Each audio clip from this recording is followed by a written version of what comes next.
Okay so video को continue करते हुए फ्रेंच रेवोल्यूशन हम चैप्टर कर रहे हैं. सो हम आ गए हैं पेज नंबर 6, बुक के पेज नंबर 6 में, जहाँ पे हमारा टॉपिक चल रहा था हाउ अ सबसिस्टेंट क्राइसिस हैपन, कि सबसिस्टेंट क्राइसिस आखिर हो क्यों रहे थे. सो आपकी बुक में एक टेबल दे रखी होगी. No teacher must have explain you the table, but here I have come up with all the answers in the table. आप चाहे तो अपना इंटरप्रिटेशन कर सकते हैं या सेम फिल कर सकते हैं. So there was a bad harvest हुआ था, जिसकी वजह से स्कार्सिटी ऑफ ग्रेन हुआ. जिस स्कार्सिटी ऑफ ग्रेन की वजह से, why the scarcity of grains happen, because rising food price, because food के प्राइसेस बहुत ज़्यादा ऊपर जाने लगे थे, महंगे होने लगे थे. So now because of this what happened, the poorest can no longer buy the bread. जो पुअर पीपल थे, they were not able to buy the bread. वो ब्रेड खरीद ही नहीं पा रहे थे, अपना स्टेपल फूड खरीद ही नहीं पा रहे थे, जिसकी वजह से उनकी बॉडीज वीकर होती गई, फूड राइट्स होने लगे, यानी फूड में बहुत ज़्यादा क्राइसिस होने लगे, बहुत ज़्यादा धरने होने लगे, रिवॉल्ट्स होने लगे. अब जिसकी वजह से क्या, बॉडी तो वीकर होती जा रही है, जिसकी वजह से there are disease epidemics and increase number of death. Definite सी बात है, कोई इंसान खाना नहीं खाएगा अगर उसको प्रॉब्लम होगी, सो ही विल फेल sick, और sick होने की वजह say that can be the situation of death as well. So this was the whole scenario which was going on in the subsistence crisis.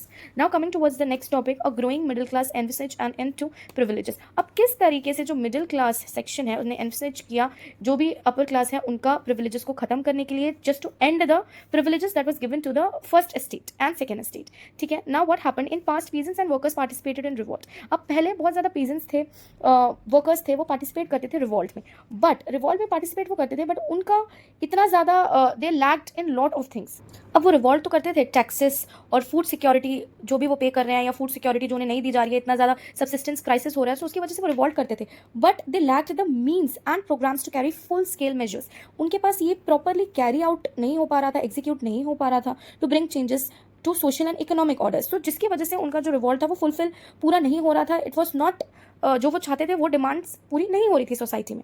So now this was left to those group within the third state who had become prosperous and had access to education. अब definitely बात, आप revolt कर रहे हो, revolt आप कर जरूर रहे हैं, बट आपके पास एक्सेस टू एजुकेशन होना चाहिए ताकि आप लोगों को बता सके कि आप रिवॉल्ट कर किस लिए रहे हैं, what is the reason behind that. So lack to carry out full scale measures, reason था एजुकेशन. अब ये रिवॉल्ट चला गया, it carried forward to the people जो कि एजुकेटेड थे. Then third state there were people, हमने पढ़ा था कि there were people who are lawyers, there were people who are administrative groups, who are from administrative groups, so they had the excess of education. उनके पास proper education थी, वो इसको पूरी तरीके से execute कर सकते थे revolt को. Now from the third state there were people who are educated, middle class में से there are emergence of social groups earned through overseas trade. अब social group आ गया था, बन गया था थ्रू थर्ड स्टेट. अब now what they were doing, इनका जो जितना भी money they were earning, they earn through overseas trade, manufacturing of wool and silk products. Now third state included lawyers and administrator group. अब ये जो कमा रहे थे, डेफिनेटली दे वर अर्निंग. अब जो वो थोड़ा बहुत अर्न कर रहे थे उसको वो एज अ रिवॉल्ट में भी यूज़ कर रहे थे, एजुटेशन में भी यूज़ कर रहे थे, so it was very useful for them. So अब third state included lawyer, administration group और administrators. Now educated section believed in idea of equality. Now what was their idea? Their idea was totally the idea of equality.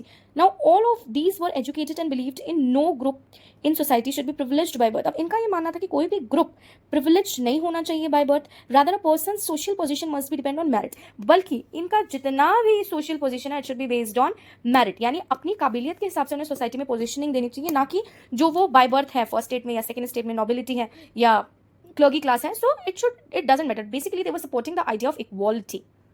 Continue करते हुए आ गए हम. So now the society was based on merit, ऐसा चाहते थे. अब इसी चीज को सोचते हुए देयर वर डिफरेंट फिलोसफर्स जो कि आए. आप देख सकते हैं हमने नोट्स को थोड़े ब्यूटीफुली कलरफुल हाईलाइटर्स से बनाया, so you can also do that. So these were based on freedom and equality. So ये पूरा आइडिया बेस्ड था फ्रीडम एंड इक्वालिटी पे, प्लस अपॉर्चुनिटी फॉर ऑल, की उनका जो आइडिया था कि सबको इक्वली अपॉर्चुनिटी मिलना चाहिए. Now the idea based on by philosophers such as John Locke and Jean Jacques Rousseau. So Locke and Rousseau were the famous philosophers at that particular time. So Locke का क्या idea था? Locke's idea was, he has written a book known as two treatises of government. अब जो उन्होंने book लिखी है, now doctrine of the divine and absolute right monarch. Now उन्होंने ये बोला है कि why should the monarch have all the power. Monarch के पास जो पावर होता है it is not correct. Instead the power should be based on equality. So उन्होंने पूरी तरीके से ये बोला है doctrine of divine and absolute right monarch.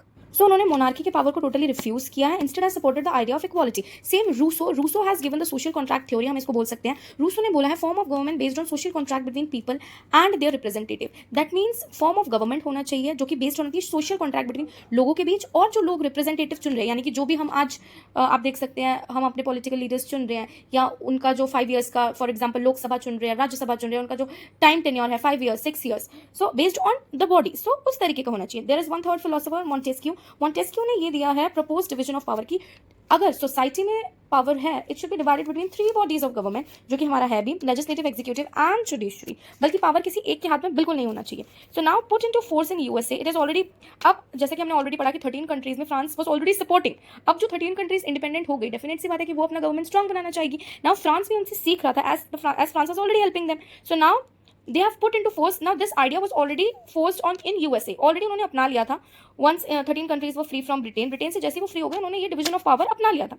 Now American Constitution and individual rights. So American Constitution और individual right जो America ने USA ने अपना ये आइडिया लिया था, it was a big example for the political thinkers of France. So France के जो philosophers थे वो जब लोगों से discuss कर रहे हैं on various backgrounds, वो ये example दे रहे हैं that how the USA has done it and we should also do it. So this is how you can make the notes. We will continue. So continue करते हुए हम आ गए हैं. So the idea of philosophers अब क्या होने लगे, they were discussed intensively. यानी लोगों में बहुत मतभेद हो गई, लोगों में बहुत ज़्यादा जिज्ञासुक हो गए लोग कि हमें इन चीज़ों को पता होना चाहिए. And it was discussed everywhere. जो भी philosophers ने idea of equality दिया था, it was discussed in salons, coffee houses, through books, through newspapers. Also it was read aloud for the people who could not read and write, जो कि read और पढ़ना लिखना नहीं जानते थे उनके लिए भी. अब ये सब प्रतिक्रिया थी प्रिविलेजेस को खत्म करने के लिए, जो हम फर्स्ट एंड सेकेंड स्टेट को प्रिविलेज दी जा रही थी बाय द गवर्नमेंट और थर्ड स्टेट से टैक्स लिया जा रहा था. सो उनकी वजह से जितने भी प्रोटेस्ट हो रहे थे उसकी वजह से now the rumour was there, news फैल गई कि लुइस 16 ने प्लान किया है कि वो टैक्स और ज़्यादा इम्पोज करेगा. और टैक्स किसको देना पड़ेगा, थर्ड स्टेट में. तो लोगों में गुस्सा और बढ़ गया. Now to meet the expense of state generated anger and protest against the system of privileges. अब इसी गुस्से में कि लोग कैसे प्रोटेस्ट कर रहे हैं गवर्नमेंट के खिलाफ और इस आइडिया के खिलाफ की सिस्टम ऑफ प्रिविलेजेस के खिलाफ. सो जो राजा था Louis 16 he was very angry. अब उन्होंने ये न्यूज़ फैल गई कि लोगों में और टैक्स इंपोज करेंगे. सो अब आप मुझे बताइए what was the system. You please comment down कि क्या क्या सिस्टम था, कौन कौन से एस्टेट थे, व्हाई इट वाज हैपनिंग. अब लोगों में गुस्सा धीरे धीरे बढ़ता जाता. Stay tuned everyone.